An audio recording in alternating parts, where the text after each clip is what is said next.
Eu vou pedir para você abrir a sua Bíblia no livro de Gênesis, capítulo de número 39. Nós temos conversado aqui nos domingos à noite sobre o tema Família Restaurada. Nesse mês da família, nós temos visto a história da família de Jacó. Lembrando, para quem esteve desde o primeiro domingo do mês, que apesar da Bíblia, nestes capítulos, enfatizar um pouco mais a história do personagem José, não se trata exclusivamente de uma figura que alcançou sucesso, mas se trata do agir de Deus, do mover de Deus na vida de uma família, Deus cuidando da família, é Deus usando a vida de um jovem que vai crescer profissionalmente, inclusive, para poder cuidar dos seus familiares.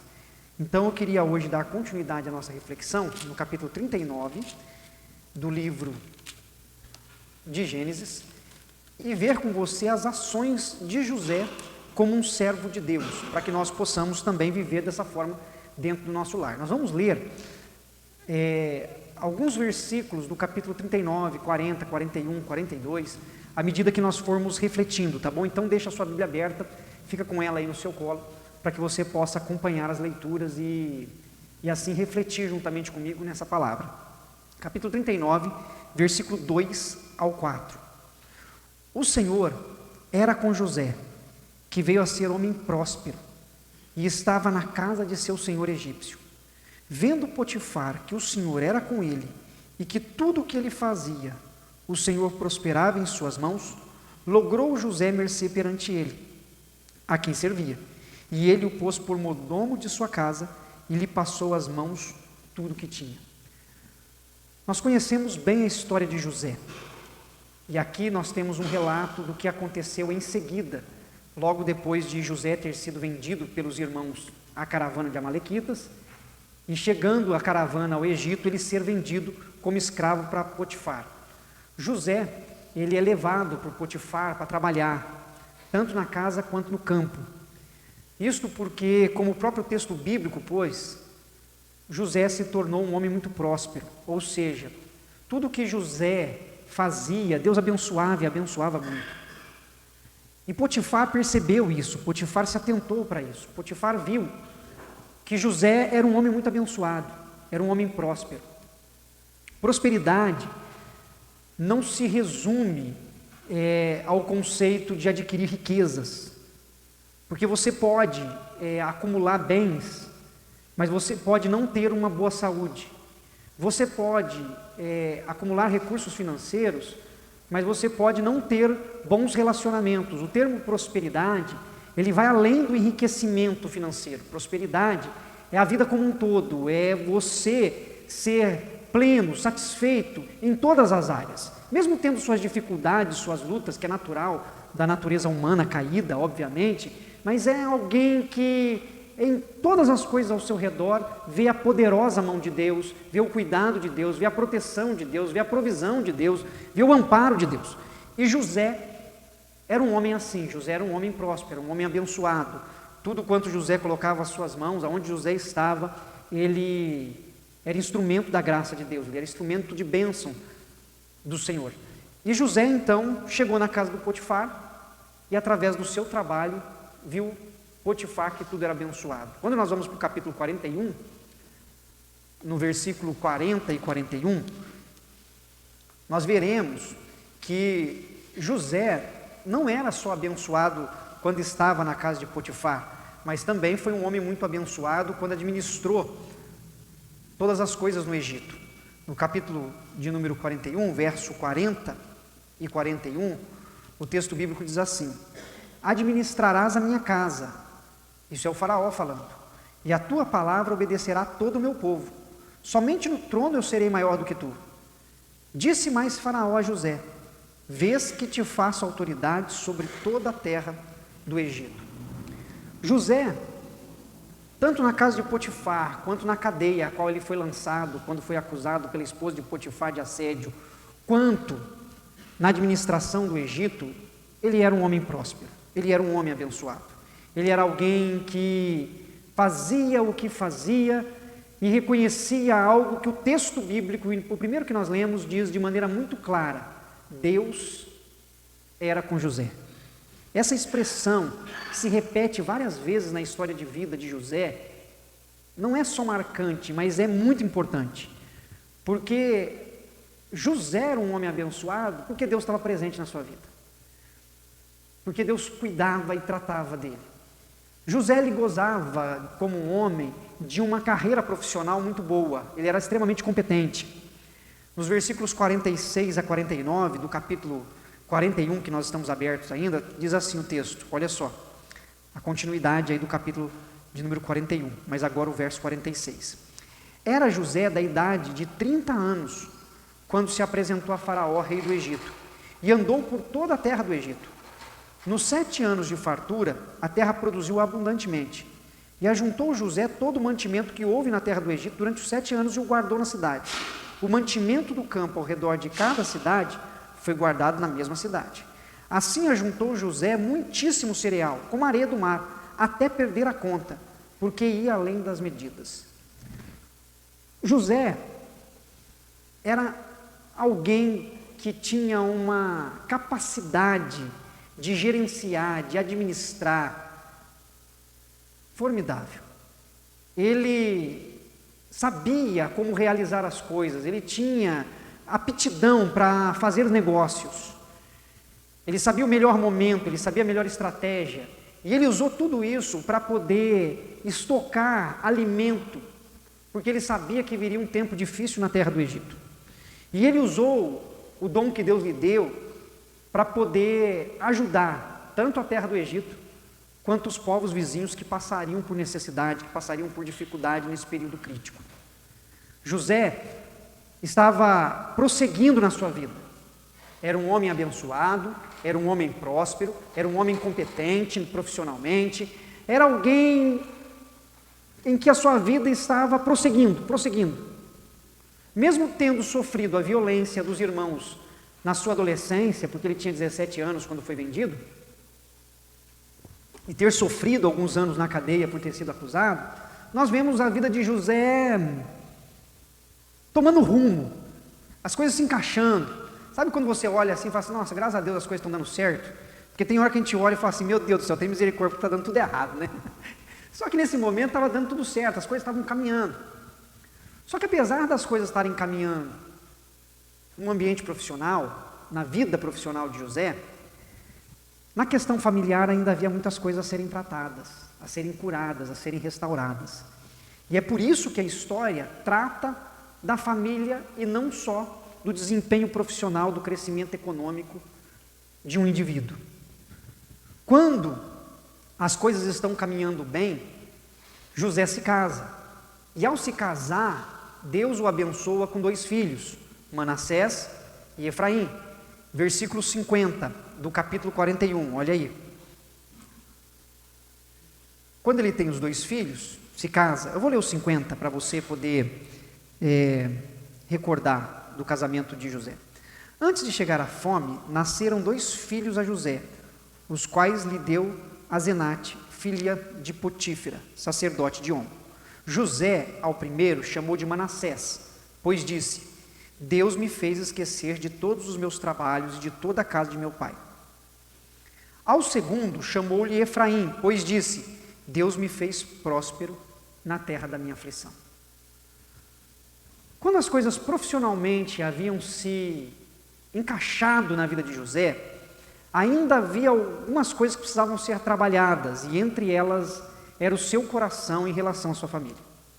Deus lhe presenteia com 2 filhos, e o primeiro, inclusive, que é chamado de Manassés, tem esse nome porque significa Deus me fez esquecer de todos os meus trabalhos e de toda a casa de meu pai.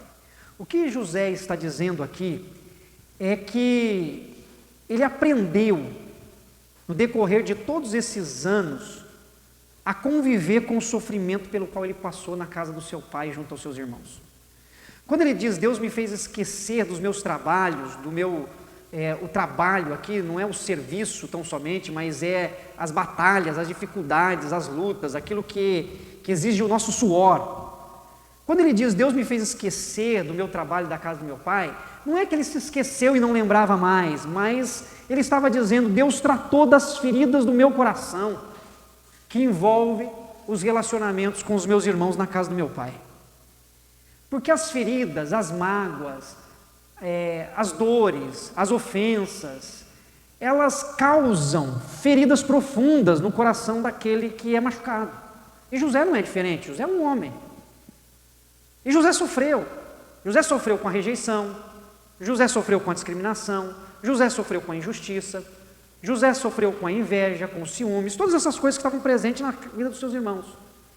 E ele não só sofreu com isso, mas isso veio sobre ele de uma maneira muito agressiva, muito violenta. Ele foi lançado num poço e vendido como escravo. Não tem como você viver os anos seguintes sem lamentar, sem chorar, sem se angustiar com aquilo que lhe aconteceu. Algumas feridas não são curadas de maneira tão rápida. Algumas inquietações não são resolvidas em pouco tempo. Dependendo da intensidade do mal que é causado, pode levar dias, pode levar semanas, pode levar meses, mas pode durar anos para que essa ferida se cure, para que ela se cicatrize. Louvado seja o nome do Senhor, porque pela graça de Deus, quando Deus é conosco, Ele vai curando a nossa ferida. Mas a ferida está presente, ela vai sendo tratada. Depois de muitos anos, quando José se casou e teve seus filhos, ele olhou para o Manassés, para a criança que acabou de nascer, e falou assim: Deus curou meu coração de todo o sofrimento, de todo o trabalho que eu tive na casa do meu pai. Ele se lembrava do seu pai, se lembrava dos seus irmãos, se lembrava de todos. Ele sabia o que ele havia passado, ele sabia o que ele havia sofrido. Mas ele chegou no momento da vida que ele disse: Deus me curou. Deus curou a ferida da minha alma, Deus curou a ferida do meu coração. E o segundo filho, Efraim, ele conseguiu reconhecer, ele conseguiu atentar para o fato de que Deus o abençoou na terra da sua aflição. Só a partir do momento que ele teve seu coração, em relação à sua família, curado e restaurado, que ele conseguiu pelo menos verbalizar que ele entendia que Deus foi quem o abençoou e o tornou próspero na terra a qual ele foi vendido como escravo. É como se nesse momento José olhasse para toda a sua trajetória, para toda a sua história, e ele passasse a ter agora uma nova visão de tudo que lhe aconteceu. Porque até então ele poderia viver com aquela inquietação do porquê que estou aqui, por que Deus me trouxe para cá, por que Deus permitiu eu ser vendido, por que Deus permitiu que meus irmãos fizessem o mal que me fez, por que Deus não me socorreu naquele poço, por que Deus não fez com que meu pai viesse ao meu encontro e me tirasse daqui, me levasse de volta para a minha terra. Ele poderia ter toda esta perspectiva ainda presente no coração dele, mas após vencer o sofrimento e a angústia, ele olha para a sua história, ainda marcada pela dor que a sua própria família causou, e ele diz assim: Deus me fez próspero na terra da minha aflição. Deus esteve presente comigo durante todo esse tempo, pelas lutas que eu passei, e Deus me abençoou. Deus me fez próspero. A gente só consegue enxergar a presença de Deus, o cuidado de Deus, o agir de Deus, se as feridas do nosso coração forem curadas. Caso contrário, as feridas nos impedem de enxergar as coisas de maneira clara. A mágoa, o ressentimento, a dor, a inquietação, a angústia nos impede de ver as coisas boas que Deus tem feito, porque nós temos uma visão distorcida. Só é possível ter uma visão clara como José teve quando teve o seu segundo filho, dizendo: eu vou chamá-lo de Efraim, porque Deus me fez próspero na terra da minha aflição. Depois que você tem um filho chamado Manassés, e você pode dizer: Deus me fez esquecer dos meus trabalhos e de toda a casa do meu pai. E quando isso acontece, veja o trabalhar de Deus na família. É isso que eu quero que você atente comigo no texto hoje. Os irmãos de José só podem ir para o Egito comprar alimento depois que José está curado. Se o coração de José não estivesse curado, os irmãos não podiam subir. Por quê? Porque senão é olho por olho, dente por dente. Porque senão é o tomar lá da cara. Só pode haver perdão e restauração depois que pelo menos um coração está curado e restaurado. E esse coração é o coração de José. Quando José se dá conta de todas essas coisas, logo em seguida, os irmãos vão subir em busca de comida. Mas é interessante como a realização profissional não substitui de maneira alguma a felicidade no coração de José em relação à sua família. E esse é um princípio importante para nós na sociedade pós-moderna. O trabalho é importante, o que nós fazemos é extremamente necessário. Inclusive, hoje nós temos muitos profissionais que trabalham ajudando, inclusive transições de carreira, para que as pessoas trabalhem naquilo que ela gosta, naquilo que ela se sente feliz, naquilo que lhe faz bem. Porque você trabalhar 8, 9, 10 horas numa coisa que você não gosta é um sofrimento, né? Então há transição de carreira, mas, ao mesmo tempo, você pode ser muito bem sucedido profissionalmente e familiarmente está destruído. E uma realização não substitui a outra. José ainda via esse vazio no seu coração da importância da família. E Deus proporcionou uma nova circunstância para o convívio familiar, para que o convívio familiar fosse restaurado. No capítulo 42, do verso 1 ao 5, a partir daqui, os irmãos vão para o Egito em busca de comida. Olha só, 42, versículo 1. Sabendo Jacó, o pai, de que havia mantimento no Egito, disse a seus filhos: por que estáis aí a olhar uns para os outros? E ajuntou: tenho ouvido que há cereais no Egito. Descei até lá e comprai-nos deles, para que vivamos e não morramos. Então desceram 10 dos irmãos de José para comprar cereal do Egito. A Benjamim, porém, irmão de José, não enviou Jacó na companhia dos irmãos, porque dizia: para que não lhe suceda acaso algum desastre. A família lá continuava nos mesmos erros. Aqui ele falou assim: ó, os outros podem morrer tudo, esse aqui não. Mandou os outros e segurou Benjamim. Entre os que iam, pois, para lá, foram também os filhos de Israel, porque havia fome na terra de Canaã. Quando esses irmãos vão em busca de comida, Deus prepara o reencontro. Agora nós vamos ter início num processo de restauração, num processo em que os irmãos vão ter um novo momento para tomar novas decisões. Não vou entrar muito nesse assunto, porque esse é o assunto da semana que vem. Mas hoje, o que eu queria que você observasse é que esses irmãos agora eles podem ir, porque o coração de José está trabalhado. José, ele teve o seu momento de encarar e confrontar a sua própria história e ver o que Deus estava fazendo por meio dele. E ele tem humildade e maturidade.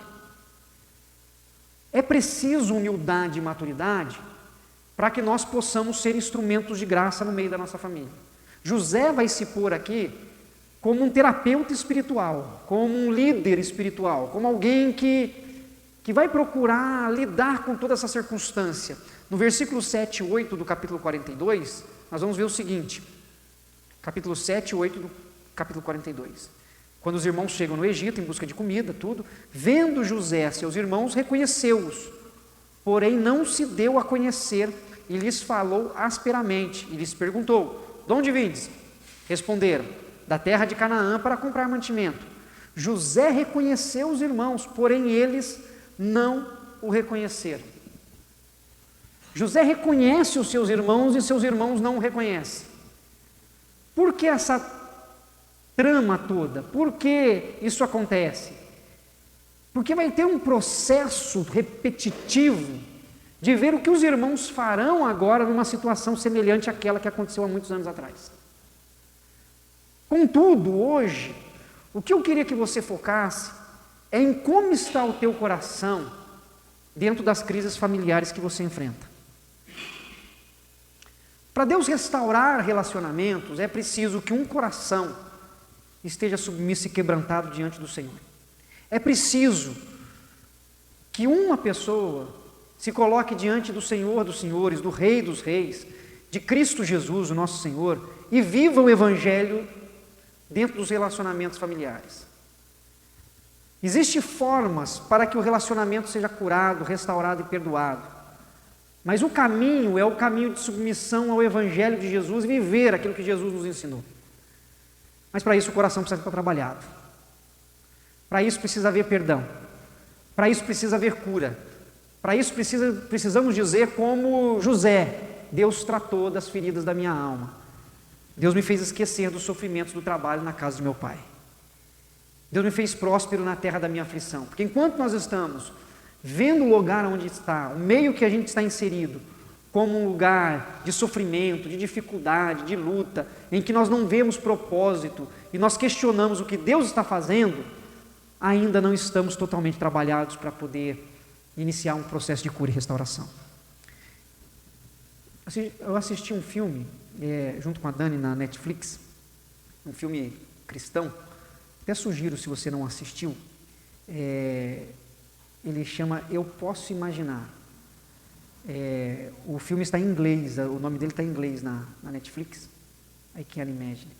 Você pode digitar lá e procurar. É a história de um menino que cresceu no meio de uma família muito disfuncional, não vou entrar em muitos detalhes para não dar spoiler, né? Ele cresceu no meio de uma família muito disfuncional e ele compôs uma música, é uma história real, né? É uma história de vida real.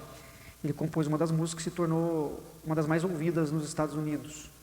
E essa música chama Eu Posso Imaginar, né? E mostra a história de um menino que sofreu muito.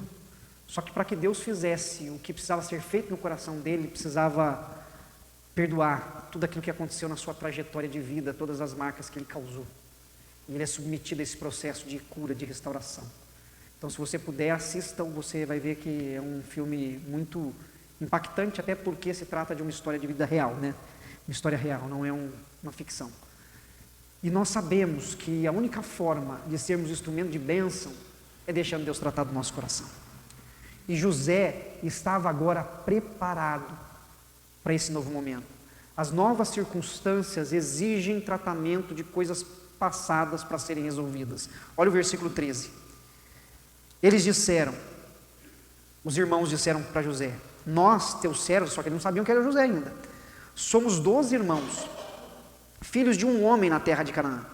O mais novo está hoje com nosso pai, outro já não existe. Eles não dizem que o outro está morto, como falaram para o pai. Eles não falaram, o outro a gente não sabe onde está mais, que fim que deu. Eles falaram, o outro já não existe. Existem circunstâncias que ainda precisavam ser tratadas no seio daquela família, mas só poderiam ser tratadas se pelo menos um estivesse com o coração pronto para todo o processo. E Deus trabalhou no coração de José para que José pudesse estar pronto para esse momento. E eu queria que você orasse comigo nessa noite, pedindo para que Deus trate dos nossos corações, nós que estamos aqui ouvindo a palavra dEle, que estamos sendo submetidos ao mover do Espírito no meio de nós, que podemos olhar para a mensagem do Evangelho, para o nosso Senhor e Redentor Jesus Cristo, e pedir para que Deus trate das feridas da nossa alma e do nosso coração, para que nós possamos ser esse instrumento no seio da nossa família. Que nós possamos obedecer a Deus em todas as circunstâncias, por mais difíceis que elas sejam. E eu anotei aqui 2 coisas que nós precisamos fazer a princípio, para resolvermos os conflitos familiares. O primeiro deles é confessar a nossa parte no conflito. Confesse a sua parte no conflito. É importante e necessário que você também reconheça os seus erros. Para a restauração da família, é sempre preciso compreender que nem sempre é um só que erra. A gente tem muita facilidade em enxergar o erro dos outros, mas nós precisamos ter sensibilidade para reconhecer os nossos erros, seja no relacionamento conjugal, seja no relacionamento de pais e filhos, dos demais membros da família. Precisamos reconhecer os nossos erros. Quero só ler de maneira rápida e breve Mateus 7,5, que diz assim: hipócrita, tira primeiro a trave do teu olho, e então verás claramente para tirar o argueiro do olho do teu irmão. É uma palavra dura de Jesus, mas uma palavra de Jesus voltada ao reconhecimento das nossas falhas também, para que nós não caiamos no equívoco de sempre observar o erro do outro e não o nosso. Precisamos ter essa sensibilidade, precisamos pedir para que Deus nos ajude. Em segundo lugar e último, coopere tanto quanto possível. Sempre coopere. No versículo 18 do capítulo 12 de Romanos 12, 18, diz assim: se possível, Quanto depender de vós, tende paz com todos os homens. Coopere em busca da paz. Lembre-se que para colocar mais lenha na fogueira é sempre mais fácil. Não é assim? O negócio está pegando fogo, aí vai alguém lá, vai apagar com gasolina, né? Pagar um pouquinho mais de gasolina. Coopere, faça a sua parte. Nos relacionamentos familiares é preciso que tenhamos pessoas como José, com o coração curado, com o coração restaurado, para que o caminho da paz possa ser trilhado. E com a graça de Deus em Cristo Jesus, nós conseguiremos viver em paz e viver bem. Que Deus nos ajude, que Deus lhe ajude. Não sei quais são os conflitos que você enfrenta, nem os quais você enfrentará ainda. Mas nos relacionamentos familiares há conflitos. E que Deus use a sua vida, trazendo cura ao seu coração. Se tiver situações que você enfrentou na sua caminhada, que lhe feriram, que lhe machucaram, que o Espírito de Deus cure seu coração em nome de Jesus. Às vezes pode demandar meses, ou às vezes pode demandar anos, mas louvado seja o Senhor, porque Ele é aquele que trata do nosso coração como tratou do coração de José. Não foi do dia para a noite. Nós não podemos ter uma visão ingênua que José saiu naquela caravana, dando tchau para os seus irmãos, dizendo, não, estou indo bem, está tudo tranquilo. Não. José foi muito ferido, muito machucado, e demandou anos para o coração dele ser restaurado. Mas o que nós podemos dizer é que louvado seja o nome do Senhor, porque o coração dele foi restaurado. O coração dele foi restaurado. Poderia não ser. Ele poderia passar amargurado, ressentido, e ter punido seus irmãos quando ele estava numa posição de autoridade, de poder. Mas quando ele chegou no poder, Deus havia trabalhado profundamente no coração dele. E ele estava com o coração curado. Um coração contrito e quebrantado, Deus não rejeitará. Que Deus quebrante os nossos corações para a glória dele e cure as feridas da nossa alma. Coloque-se em pé. Eu quero orar junto com você, orar pela sua família, orar pela sua vida. Queria também nesse momento que nós pudéssemos levantar um clamor pela vida da nossa irmã Dona Célia, para que Deus a abençoe. Ela não está muito bem hoje na UTI. Nós vamos clamar pela vida dela, continuar clamando pelos pedidos de oração, pela recuperação da Dona Ruth, que está um pouco mais frágil nesses últimos dias, com anemia muito forte ainda. Feche seus olhos, curve sua cabeça, vamos orar, e em seguida, depois dessa oração, receberemos a impetração da bênção. Senhor eterno, nós queremos aqui agradecer ao Senhor pela tua bênção sobre nós, ó Pai. Obrigado porque o Senhor é aquele que cuida das nossas vidas e trata do nosso coração. Pai amado, venha sobre nossas vidas aqui, enchendo-nos do teu poder, ó Pai. Que vejamos a poderosa mão do Senhor agindo em nosso favor, ó Pai, cuidando da nossa vida emocional, espiritual, física, e que assim vejamos as bênçãos do Senhor sobre a nossa família. Pai eterno, cura corações que possam estar feridos, machucados, por situações que sofreram na infância, na adolescência, juventude, ou até mesmo agora na fase adulta. Pai eterno, venha trabalhar nas nossas famílias, ó Pai. O Senhor sabe a luta de cada um, os problemas que nossos pais tiveram, nossos tios, tudo que envolve, ó Pai, a criação familiar, que traz situações das mais diferentes possíveis, ó Pai. Que nós vejamos a Tua mão de cura sobre nós, ó Deus. Senhor eterno, também queremos clamar aqui hoje pela vida da Dona Célia, Pai, pela vida da Dona Ruth. Visita as nossas irmãs, trazendo força, renovo, sendo com elas, nesse momento de grande batalha pelas quais têm passado, Pai. Também clamamos em especial aqui pela vida do Wagner, que o Senhor continue sustentando, fortalecendo ele, a vida da Áurea. Pai eterno, ali de toda a família, nesse momento tão difícil, de tantos dias indo e vindo, Pai amado, ao UTI do hospital. Pai eterno, traga renovo físico, emocional para eles nesse momento. Pai, visita-os com a Tua graça, que essa família que tem sofrido tanto nesse momento, possa se sentir cuidada e protegida pelo Senhor, ó Pai. Ser com outros irmãos e irmãs que estão passando por momentos difíceis na saúde, Pai. Visita cada lar, entra com restauração, entra com cura, entra com provisão. Senhor eterno, ser com cada uma das famílias nas batalhas que elas têm enfrentado, ó Pai. Sim. E que assim vejamos as bênçãos do Senhor sobre os nossos lares, ó Pai. Ser conosco, é o que pedimos em nome de Cristo Jesus, nosso Senhor amado.